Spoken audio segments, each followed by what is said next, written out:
So I'm going to take my best shot at trying to speculate or answer how I think Lebed and company are making money off of inflation US.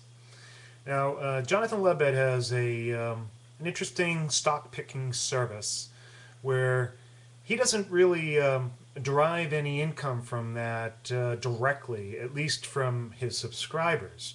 So he's providing this service, picking stocks, and doing a good job there in terms of rating them. And they're mostly penny stocks or very undervalued stocks. Now, now he has to be very careful because he was caught up in a securities fraud issue some time back when he was younger. So he's not going to do this sort of pump up stocks and try to buy in low and sell high. As a matter of fact, I don't believe that he buys any stocks. I believe what happens is um, he gets money from various companies that of the stocks that he is promoting. So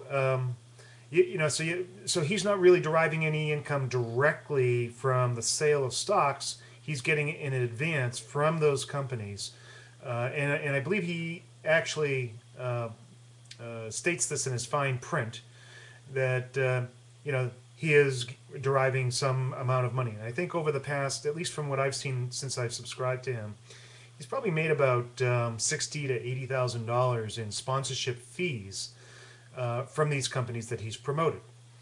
Now I guess he gets around the security fraud thing in that he is not directly investing in these companies, and so by pumping them up, um, he's not deriving any additional income by buying low and then selling high and then dumping the stop. So it's not a pump and dump. It's really a pump for pay, which is perfectly legal. I mean, that's what most brokerage houses do, anyways.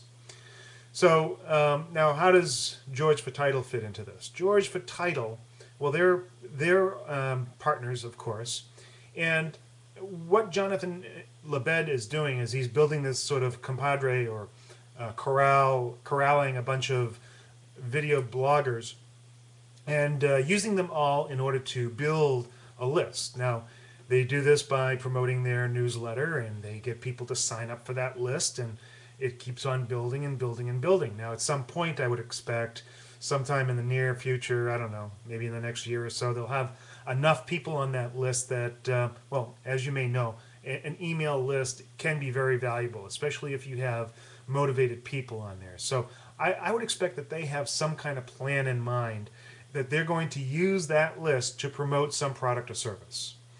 And so what Jonathan Lebed is doing is he is giving George for Title some percentage of his sponsorship money in exchange for promoting or doing sort of this cross promotional type of deal. And I mean that's my best guess, at least from being an objective observer. I think that that's their business model. At least that's their model for building up a large list so that they can then exploit. Maybe exploit isn't the best word, but work that list to some other end with a product or service.